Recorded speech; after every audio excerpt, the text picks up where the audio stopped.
nauseous, cause I will not quit, not because I want this. Don't try to stop me now.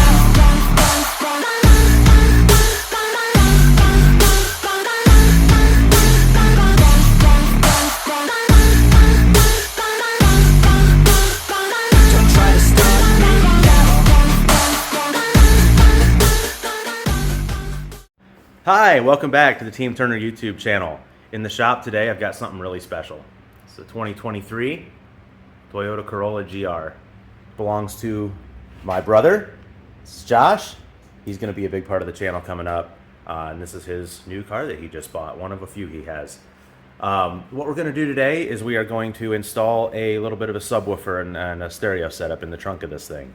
It comes with a decent setup, but it just doesn't have quite enough thump, and he wants a little bit more. So we're going to cover the install, the wiring, and anything else involved, and just do a quick once-over of what you need to do if you have a similar car. So I'm going to let him open the hatch and show you what he's got, and we can go from there. He can explain what he went with and why. Alright, so if you've had a Corolla like this, you know the trunk space sucks. There's really not a lot of space to put like a big box back here.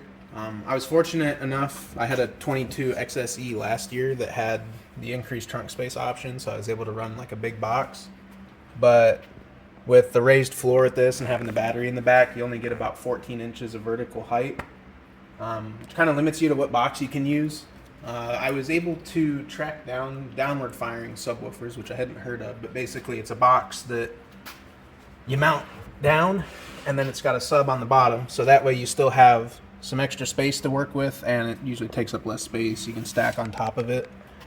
I was seeing online there's not really a lot of options, but Kicker makes some, and I've had Kenwood subs in the past, which is why I went with this. This is a Kenwood Exelon. It's a little bigger box than what the Kicker offers, but I think that the audio quality will be a little better for what I want.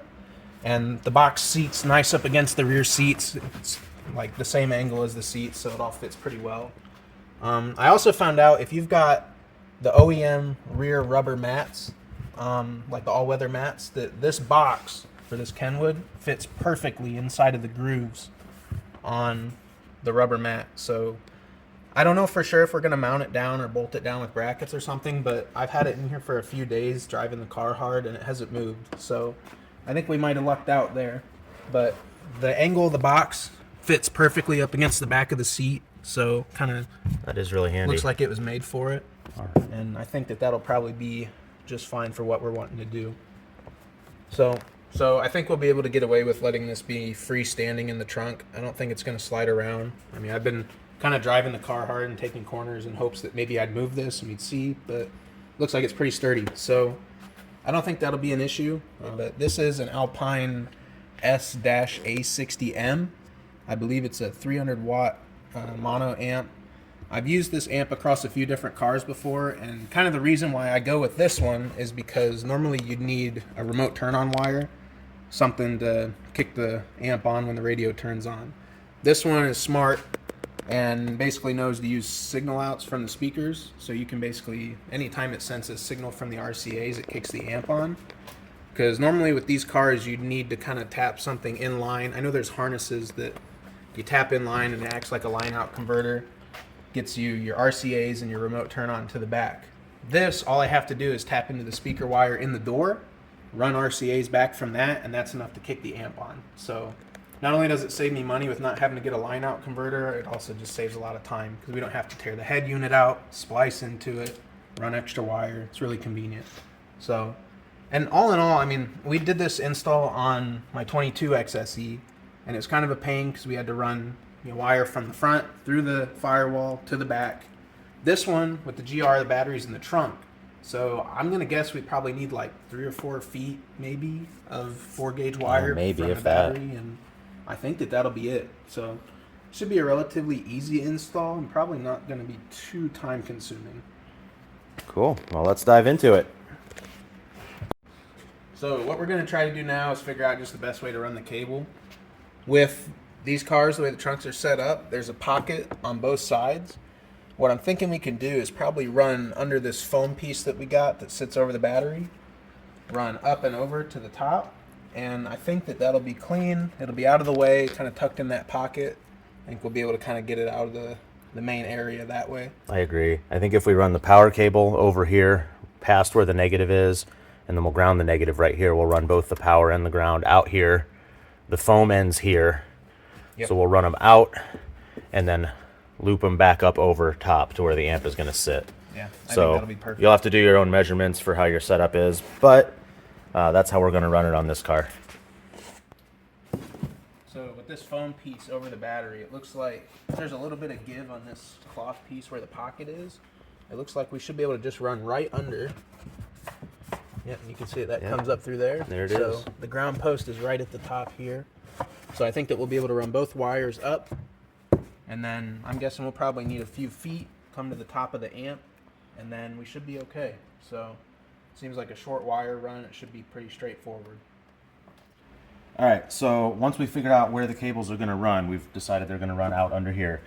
We need to figure out where we're going to mount our fuse. This is it's a big wire fuse, glass style fuse that you can buy off Amazon or pretty much anywhere. But you have to have a fuse in your power cable so that if it ever arcs out or shorts or has a problem, this fuse will blow instead of melting your cable and burning your car down. You have to have it.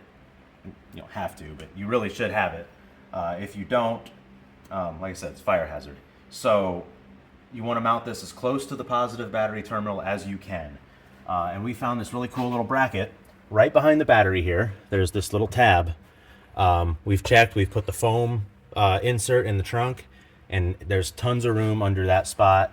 So we are going to make a little plastic bracket that'll mount to these two holes here and make a little support for this fuse here. So we will have a really short run between this side of the fuse, the positive of the battery. It's only going to be maybe 6 inches long, not close to really any metal.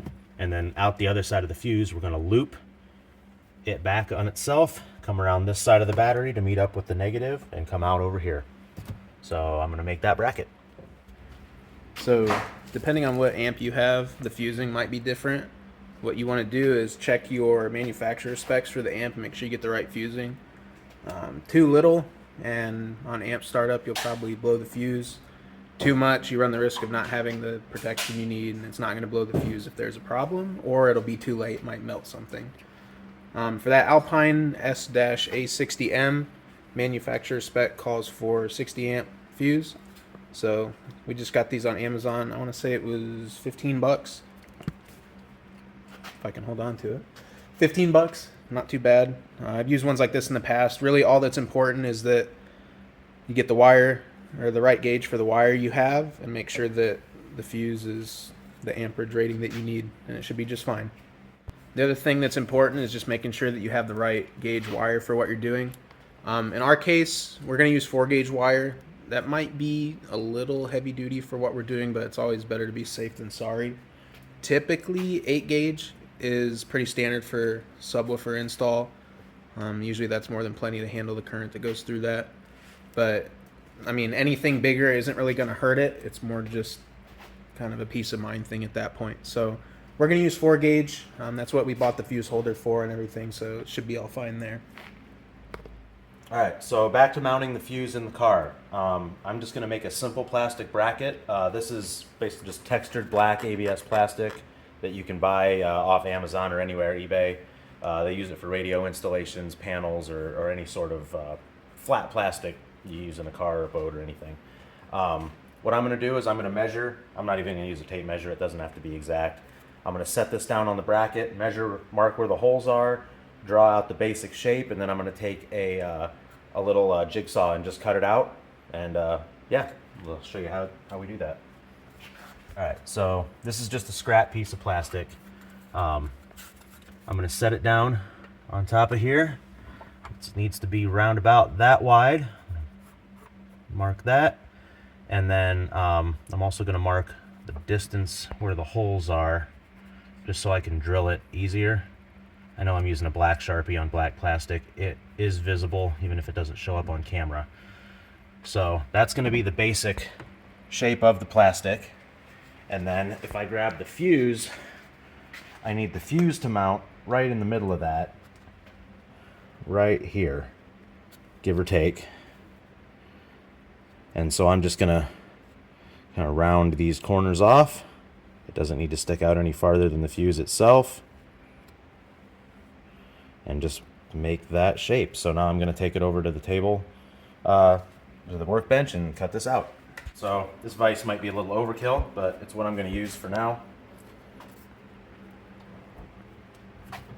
And this is just your run-of-the-mill Porter cable little jigsaw. You can use a hand saw, a Dremel tool, Sawzall even. There's so many options, but I like this. It works really well. It doesn't crack the plastic. So I'm just going to do a simple cut to get it cut down to size.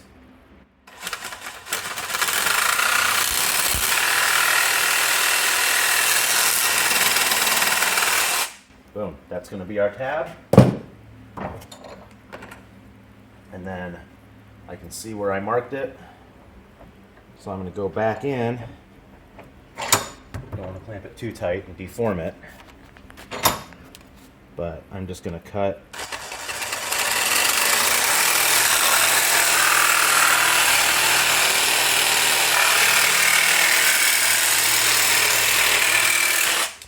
And again, this doesn't have to be perfect on the first cut, because I am going to go back in with a little bit of a grinder and just clean up that curve and make it better. All right, don't mind the dirty workbench. We're in the middle of a lot of projects. First things first, you're always going to want to have your safety glasses on. I have a grinder to make this easy. Again, you can just use a piece of sandpaper. You know, you don't even have to really do this. It's all hidden under the floor. This is just for aesthetics. I'm just going to round this piece off a little bit more, make it more even, look nicer.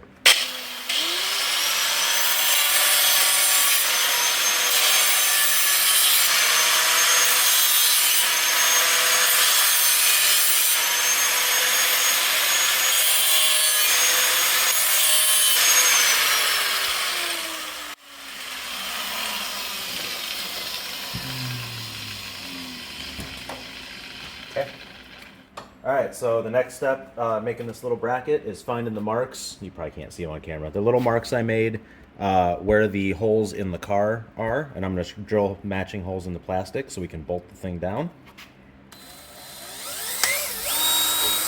Plastic drills really easily.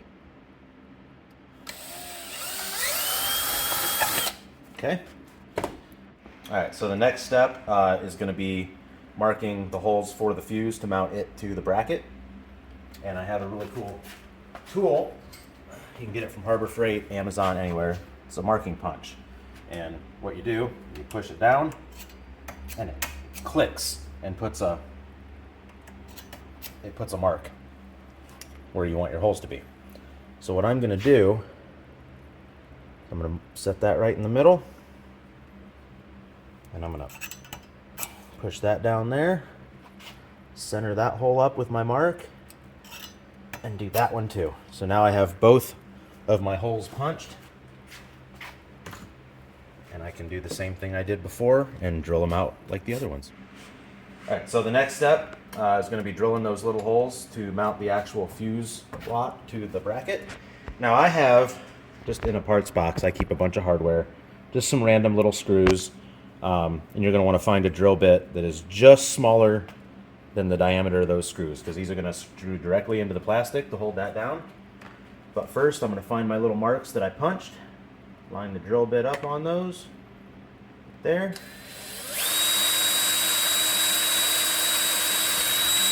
Drill my little pilot hole, and then same on that one. Okay, those holes are drilled. Now, it's really simple. You set your fuse block on the plastic, and you screw the screws in.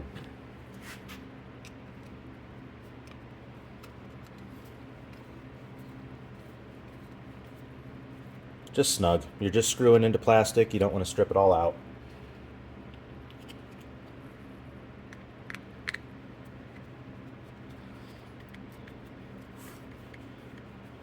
Okay, just like that. Now you also want to make sure, if these are pointed screws, they do stick out the bottom. I've already checked. They're not going to hit anything on the car, but you want to make sure if you're going to bolt this bracket down, you don't want them to interfere or have a problem. So just make sure there's nothing underneath those. Let's go put it in the car. All right, so the next thing we're gonna do is we're gonna wanna mount this there where we planned everything out. First though, to make things easier, we're gonna unscrew the ends of these. Every fuse is a little different, but you'll need to put this on the end of your wire. So it's really convenient if it's not in your way now. Save those pieces for later. So I've selected some, this is M6 by 1.0 standard thread that Toyota uses on everything. I'm gonna drop these into the bracket, stick them down in the holes, and then years of practice, I can thread the nuts onto the bottom. All right, so I'm holding the nut underneath. It's partially threaded on. We're just gonna tighten the screw down on it. Get that one just finger tight. Then I will put the nut underneath this one. And we will screw that one down also.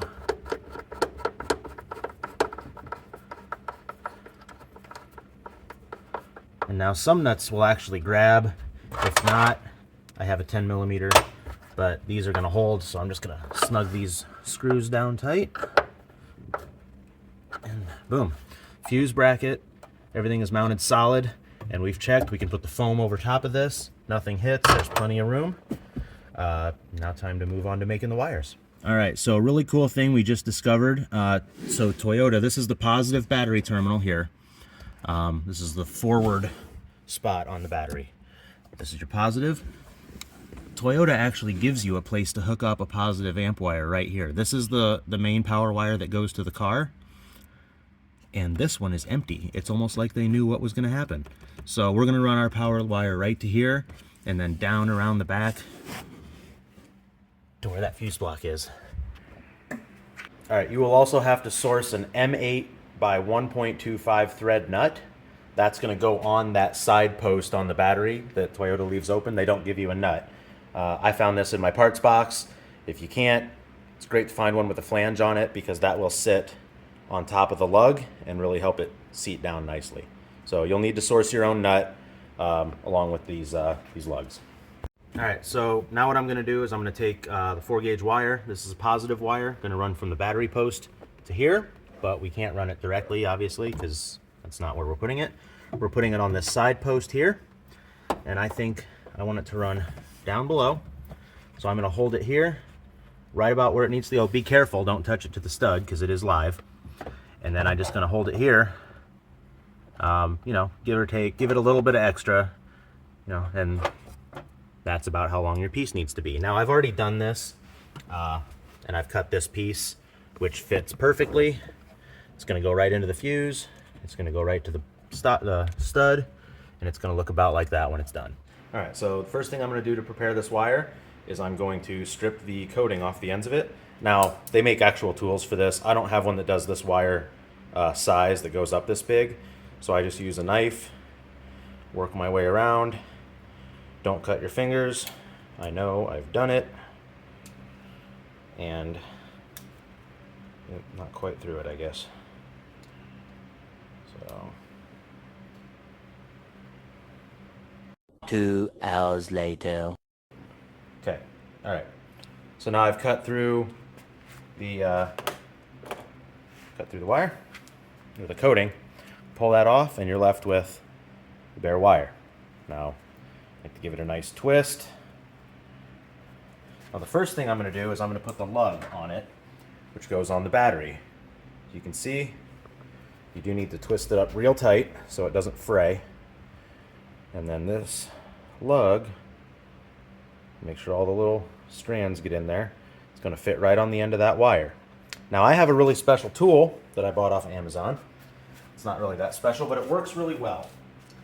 It's a wire crimper that you actually use a hammer to use. So you pick that up, you stick that lug in there, make sure the wire is tucked in where it needs to go, nice and tight. I will hold that, and then you just whack it. A couple of good whacks, and you have a nice crimp. All right, on the other end of the wire, this piece goes into that fuse block. The fuse sticks into that end, wire sticks into this end. It's got a little hex Allen key in it. Now we need to remove this first because there's actually a shim inside of this piece in case you are running a smaller wire. You take the screw loose, that little piece comes out. Now the hole is big enough for that 4-gauge wire. Alright, so on the other side, this is on the fuse block. First thing you want to do, you put the end of the fuse block on. You'll always forget that. I always forget it. I actually had to do this take twice because I forgot it. Then you're going to take the copper piece we just prepped, and you're going to stick that on the wire. Make sure there's no little tails sticking out. And I'm going to tighten that Allen screw down. And that's going to tighten down on the wire and hold that in place. You want to get that pretty tight. You know, don't strip it, but you want it to be real snug. Now, when you go to put that on the fuse, that cover is going to be on the end of it. It'll screw right on. That's how you want it. So the last thing that I like to do is I will take a piece of just regular heat shrink, and you know, this may be extra. You don't have to do it, but I like to cover up that end of that lug. You don't want to make sure it doesn't get on this part, but you want to cover up that seam. It makes it just a touch stronger, and I think it seals up that connection nicely. So heat shrink and a heat gun.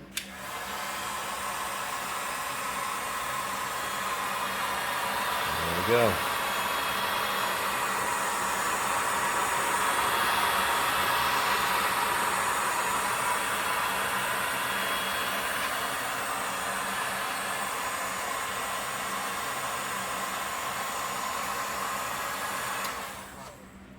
Yeah, and it's super important that you make sure that that heat shrink doesn't end up over the ring side of the terminal, because it'll really mess with the connection. Sometimes it can make connection issues or even cause heat problems. Alright, so now I have this cable completely done. I have the lug for the battery. This side connects to the fuse block. I'm going to go ahead and put this one in place. Now the first thing you want to do is connect the fuse block side. If you connect the battery side first, this will be live, this will be hot, and it can arc out on anything. So you want to do the battery last. So what I'm going to do goes in between those two. Make sure it doesn't touch the battery. And then I'm going to put this half of the fuse block in place and screw it in. You can install the fuse from the other side when you go to put the other part of the wire on. Now, this is just as easy as slipping the lug on, taking that nut that I mentioned earlier in the video, thread it on, get it snug down, and then this one happens to be a 13 millimeter socket. Make sure it doesn't touch anything metal.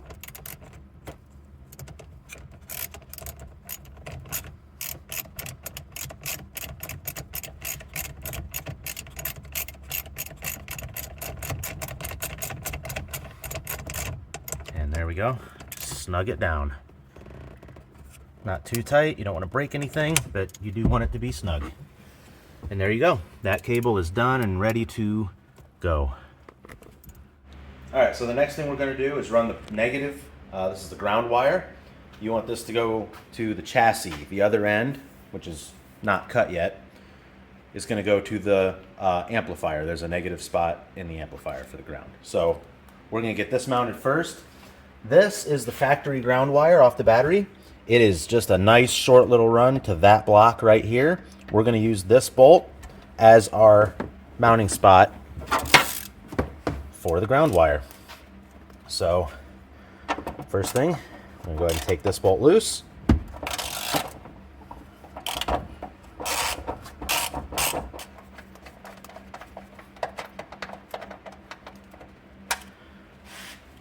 And then as you can see, I have prepped this the same way I did the positive cable. I used my hammer crimping device and a piece of heat shrink. So we've got a nice lug on the end of it. So we're going to put this here, right on top of the factory spot. Stick the bolt back in and thread it down by hand as far as you can get it.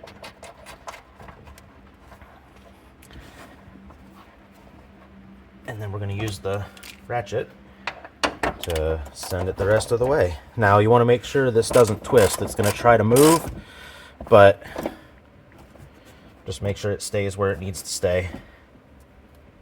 Get that nice and snug, and there you go. So the ground cable is now attached to the car, and it's going to come out underneath the foam in the side pocket just like the power cable does. So this is the power wire that's going to go from the fuse that we put in to the amp. I've gone ahead and put this, the end that goes in the fuse holder onto the wire, and I'm going to put this on here on the fuse block without the fuse in it. That way it's attached and we can get a good length and we know how to route it, but there's not going to be a fuse in it, so this won't be live. There won't be any power going to that. Also, I forgot to put the cap on it again, but luckily there's nothing on the other end of the wire. So we're saved. Alright, so now we're going to put this foam in. Back how it goes, and as you can see, there's plenty of room under here. We want to make sure that the foam is not interfering with the cables. So just make sure that you have a nice path there. So now we are not interfering with any of the wires. Everything is solid. And you can actually get back behind the seat if you want to from the front side and verify that your fuse is not hitting that foam. If it is, I would just trim the foam up a little bit. That's better than having to kink the wire. So we're going to do this with the OEM mats. We're going to put them back in, make sure we get everything the right length we need. Yep. And because this car has the nice pockets down on the side, the wires are already sticking out from under the foam, how we ran them. There's the ground, and there's the power. So now, we're going to take this box. I like to hide the power connections and put those back where they're not going to be visible. Okay. Just want to flip the seat up. That way we can have it right where we want this box to be. The leg sits right down in the carpet, and really, or in the rubber mat. Really, it's pretty solid. I don't think it's going to go anywhere. So we've got these cables coming out. Power cable is going to run right to the top of the box. And we've got a little bit of extra room to hide it once we get everything done. On the negative, we have tons of extra cable. But I think if we put the amp right on top of the box here, right in the corner, that's going to look perfect. All right, so the next thing we're going to do is we're going to run, there's RCA cable that needs to go from the amp all the way into the B pillar here. We're going to tap into the rear speaker wiring, which comes up through the B pillar and into the door.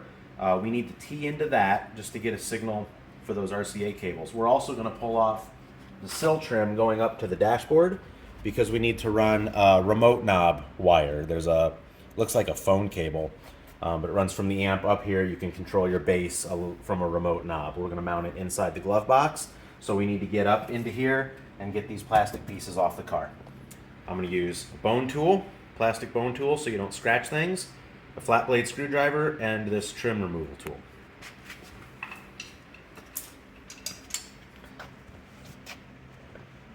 So first things first, you're going to pry underneath the trim. Be careful to not break stuff and crack stuff. If you feel like you're pushing too hard, then try a different approach. But yeah, come in from a different angle if you're getting stuck.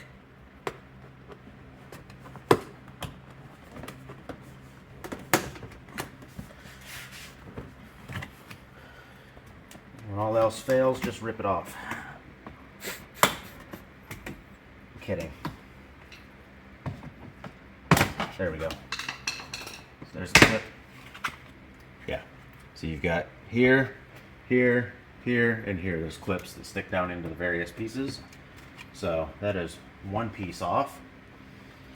And then for the front kick panel, there's a little plastic nut that you can easily feel with your fingers.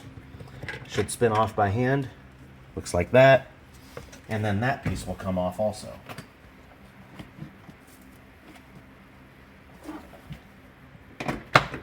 Just kind of pulls back and they'll disconnect.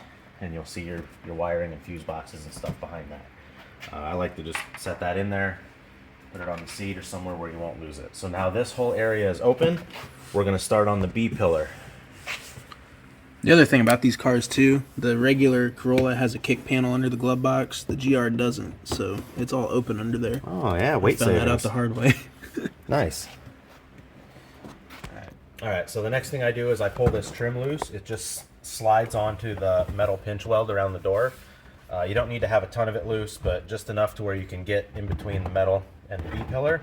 You should be able to just push it towards the center of the car, and it should, for the most part, just pop loose. There are little push pin clips.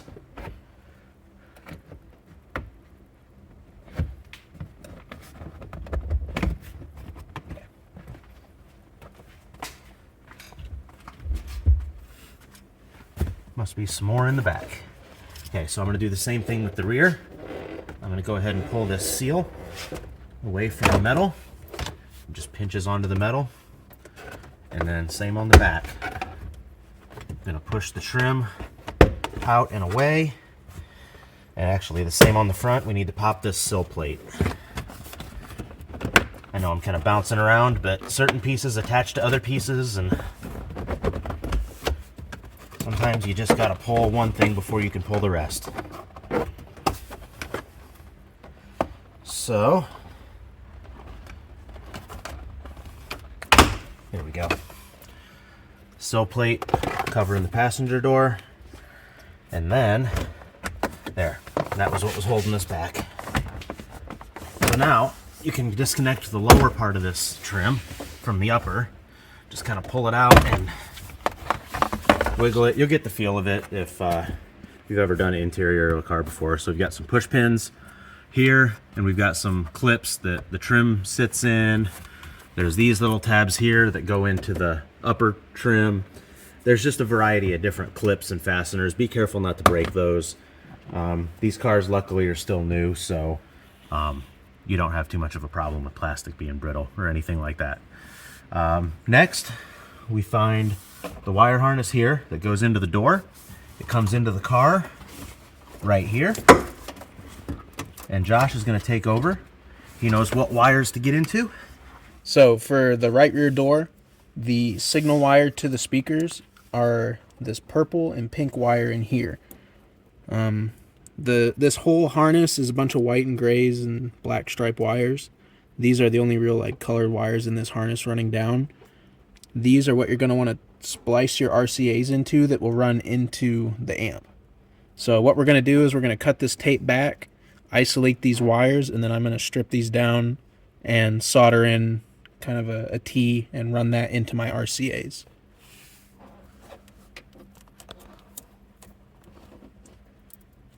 So when I peel this back, I can see that purple and pink wire are taped up together here. I'm going to undo that tape as well so I can pull these out and isolate them. That way I can get in there, solder those, get them separated from everything else. Okay. All right, so the next thing we're going to do, we're going to start at the back of the car. This is a 2-strand RCA cable.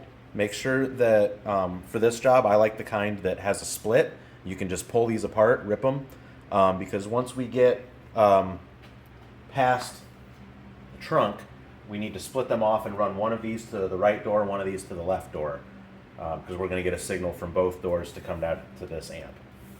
So I'm going to make sure that you have enough RCA cable by using the positive as a reference. Make sure it reaches up to the amp where it needs to go. And then just follow that wire down here.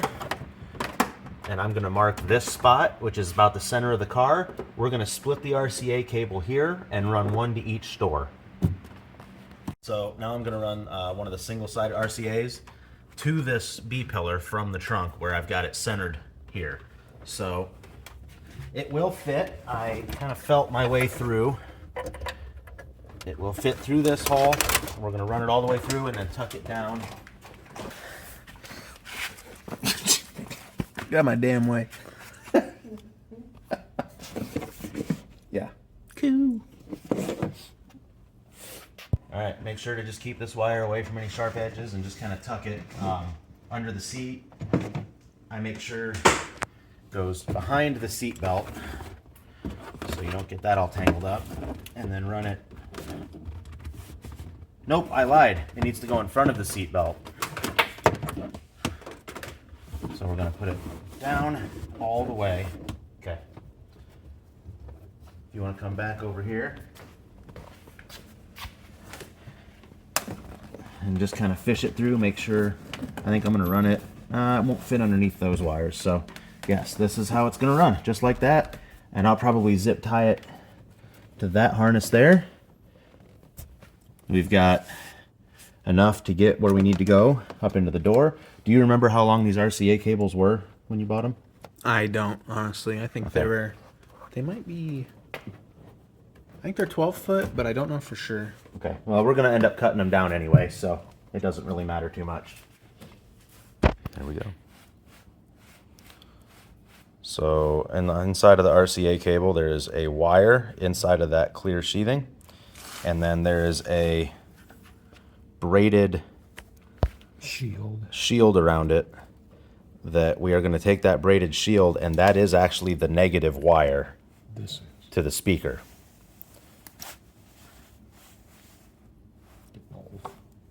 So yes, the wire inside of that is the coating that's positive to the speaker. The other one is going to be the ground or the negative to the speaker, which was originally the shield inside of that RCA cable is now the ground. Speaker wire, I've kind of stripped back, cut this wire in half. We're going to splice in our positive and negative from the RCAs into this area here. Now, for this harness, purple is your positive, pink is your negative. So you want to make sure that when you hook that up that your shield, ground shield, is to your pink, and then your positive in the sheath is to your purple. So what I'm going to do is I'm going to get these soldered together here, similar like this, and then I'm going to solder that together and make a little T and run this back down to the door sill. So what we're going to end up with is the original wires back together how they were, with the RCA cable wires spliced into that harness. It's all going to be soldered together and sealed up with heat shrink. Also to note, it looks like from the research I found online, the pink and purple colors are the same for both rear doors. It looks like purple is positive, pink is negative on both sides of the car. Conductor gets wrapped around the purple wire.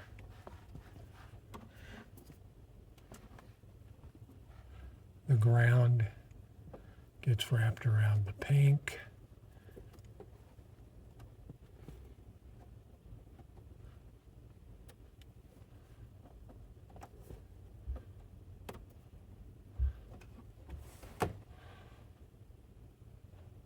I'll lay a little bit of solder on each one of those.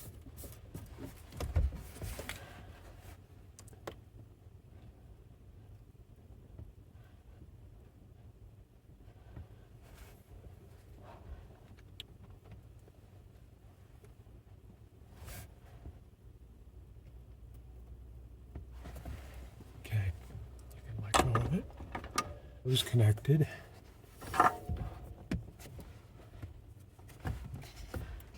A little extra solder on there. Bring the pink wire up.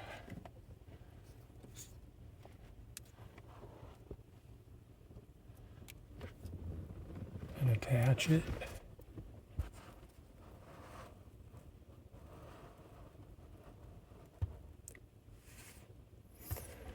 Do the same for the purple wire.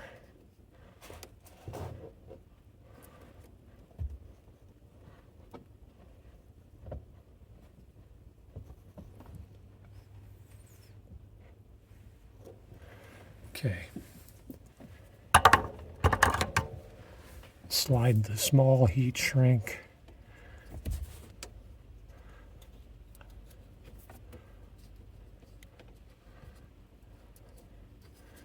of course it slipped down.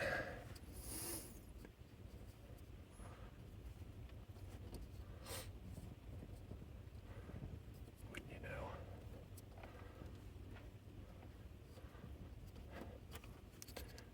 Here. Now that we've got the wires soldered, we slide the smaller piece of heat shrink tubing up.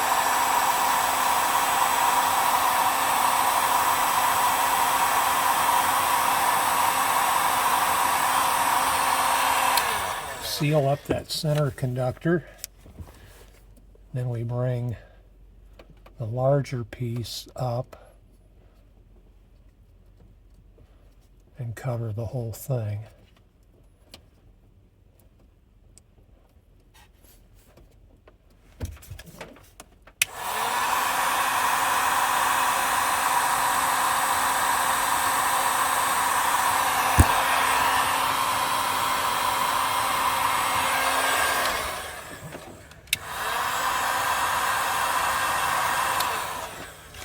Voila. All right, now we've got that wire installed. That's going back to the RCA cable on the passenger side, and it just runs down to the floor, and we're gonna tie it up with the other wires and run it back to the rear like we showed. So you're gonna do the same thing on the driver's side. I'm not gonna really show too much of this because we already showed it on the other side, but it's the same pink and purple wires on the driver's side. So you might have noticed the hands changed a little bit as we went through this video. Myself and my brother Josh are working on it, but this is the real wiring and electrical guru right here.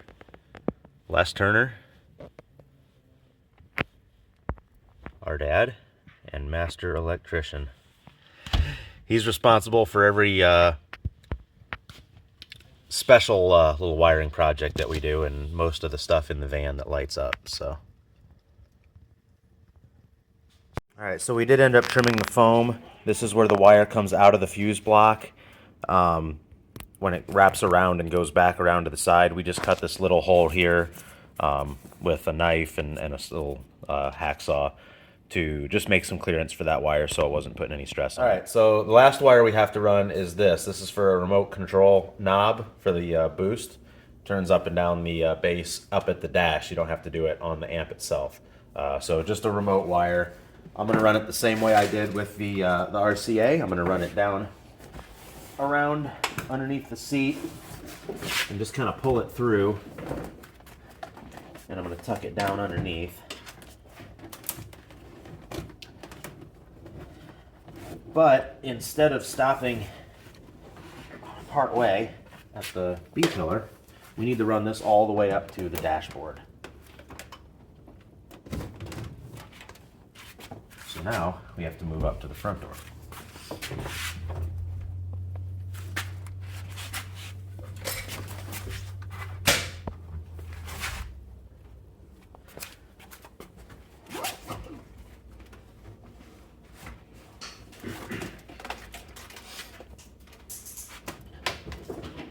So we're just going to keep kind of running this, finding the harness. As it comes up here, we're going to tuck it in with the other part of the harness. Just to make sure it all stays nice and tidy. Tuck it into the clips. I'll throw a zip tie or two on here if I find a good place where I think it needs a little extra help. Alright, so I'm going to run this up behind the glove box. We're going to put the remote knob actually right inside the glove box door here. So it's out of the way, it's hidden, but it's still accessible if he wants to adjust it. So the way to get the glove box out, squeeze the sides in, and it'll drop down a little farther, pop the little shock off of it, and it just comes right off the hinges like that. So, time to go drill into a brand new car. All right, so I'm gonna mount this inside the glove box right here in this spot. I'm gonna mark my holes. It's got 4 little holes. Actually, I just marked 2 and then it moved, so I'm gonna go ahead and drill those first. First one. You know what? I'm just going to start with that one. We're going to put the screw right in, and that'll locate the rest of them, and it won't move on me this time. Yeah. Okay.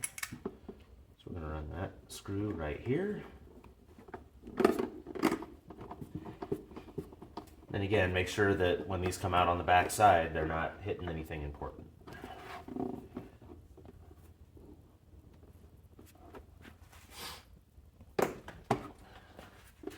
Second screw hole is going to go right here.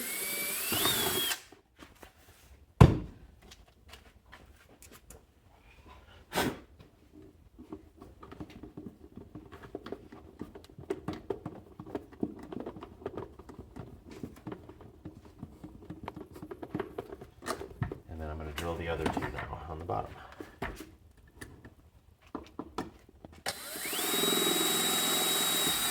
One,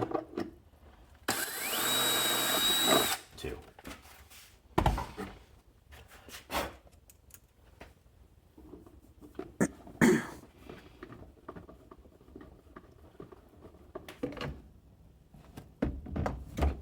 Go.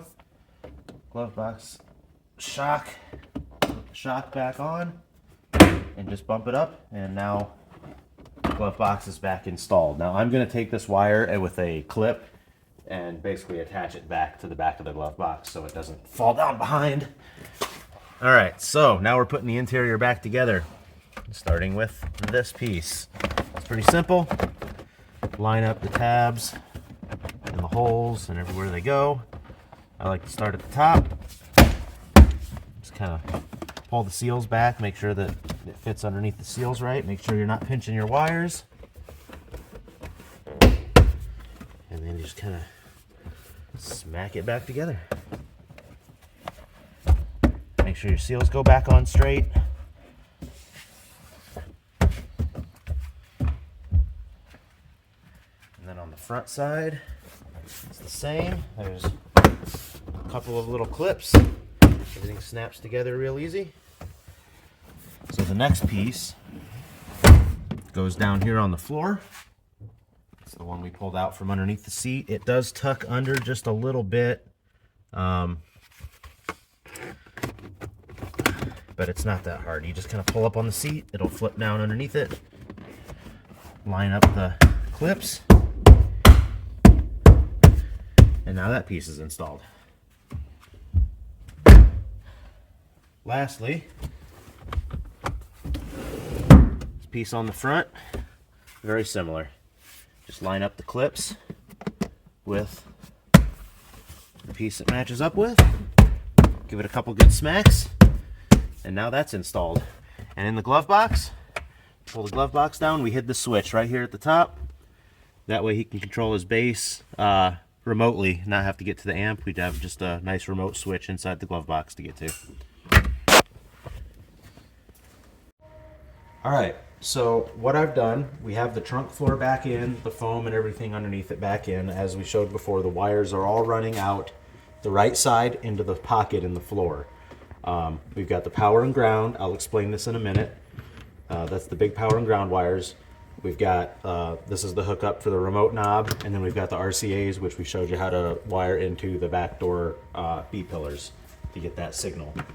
So what I've done with this plug is it comes in a pair.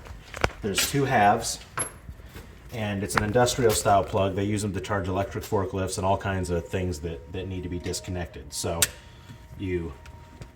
well, I gotta put the other wires in for it to work. But they go together like this. This side will bolt to the subwoofer box, and this side will be a quick release so that when if in a circumstance he wants to track the car or needs to haul something big, or any reason that box needs to come out, I mean, shoot, the battery's right underneath it, and so is the air compressor. So it may need to come out, I'm sure it will. You just yank the plug apart, it's now dead. Even the fuse is in this right now, so this is live. You don't have to undo the fuse or anything, you just unplug that, make sure that there's no metal in the socket, and you can just tuck it down in here. No problem at all. Same with this wire, it's gonna go around, unplug it, tuck it down. Same with the RCA cables, tuck it down. So the next thing we need to do is put the subwoofer in the car, figure out where the other end of the plug needs to mount, and also mount the amplifier to it. All right, so what I've done is I've positioned the amp, I think where I want to mount it, made sure that it's got enough room, or all the way wherever, anywhere where plugs go in. So you got positive and negative are going to hook here. This is going to go to the speaker inputs, which are down on the back side. I'll deal with those later. RCAs and the bass control knob go on this side. So those wires are already hooked in, just to make sure they would reach.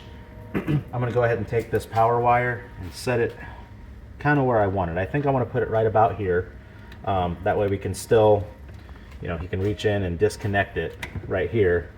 But it's not in the way. It's going to be right there next to the amp. So then what we're going to do, we're going to mount this half to the box with screws. I'm going to put a couple of washers under it just so it's elevated a little bit. and then I'll have to make cables that go from here to here, just to hook that in. So that's the next step. Okay, and I've got these screws in right where I want this to be. Don't want to strip them out, so you don't want to go too tight.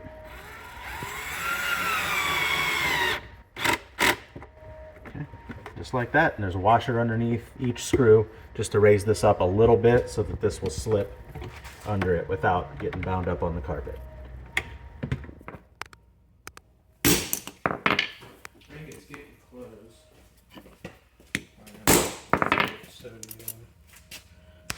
Cool. On these, I normally do 2 crimps because they're just so long. I do two crimps on these.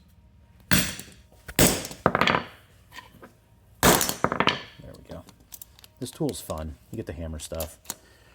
Boom. There we go. All right. So what I've done now is I've made a little ground wire and a little positive wire, same gauge as the main cables, just to go from this block over to the amp.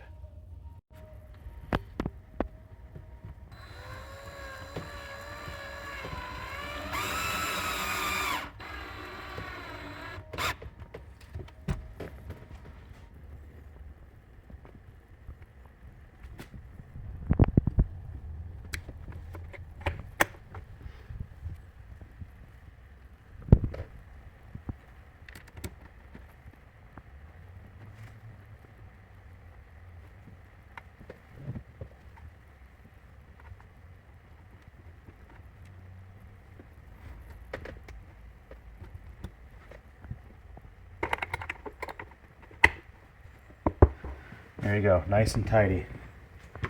And now, this one, you can plug right into that. We're going to tie these cords up so that they're, out of the way and not going to be causing a problem. But that's it for the power wire. And now we can simply pull them apart. Pull the RCAs out of the box. Pull this this remote wire out, and now the entire thing come out of the car again. All right, the last step of this is we have to run wires to the actual sub. So this goes to the subwoofer, and they come out of the amp right here. Just simple, what are we using? 12 gauge copper wire. Doesn't have to be anything super crazy, but it needs to be substantial enough to run whatever size sub you have. Now these are wire ferrules. A lot of times you just stick the end of this into the amp. It'll work. I have found though that if you put these wire ferrules on the end of the wires first, you want it just about even so the wire's just right at the end. You can get this tool, it usually comes with the ferrules. You can buy them on Amazon or somewhere. You crimp it down. Now boom, they cover the end of the wire. It makes a better connection inside of the amp with the screw terminals I've found. So now we're going to do the other side. Other wire. Clamp it again. These are both ready to go in the amp. There's my tool. I don't know that it really matters which side is which. Darker is usually ground. So let's stick these in. Oop, gonna loosen them up just a touch. Stick them in, and you can tighten these down.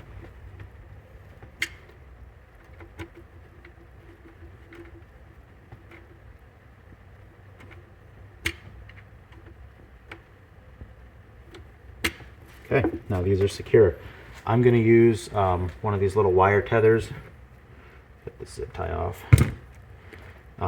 Probably right here, just to help hold the wires in place, because they're going to run right down here and go to the sub, just like that.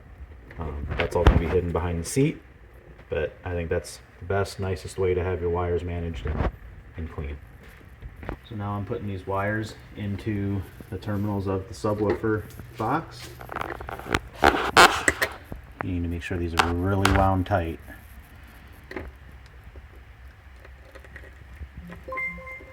And that way they fit in there solid. And then just a little wire management right here. But there, I think that's going to fit. They're not going to touch each other. And I'm going to put one of these ties right on top. There. I wanna be legendary.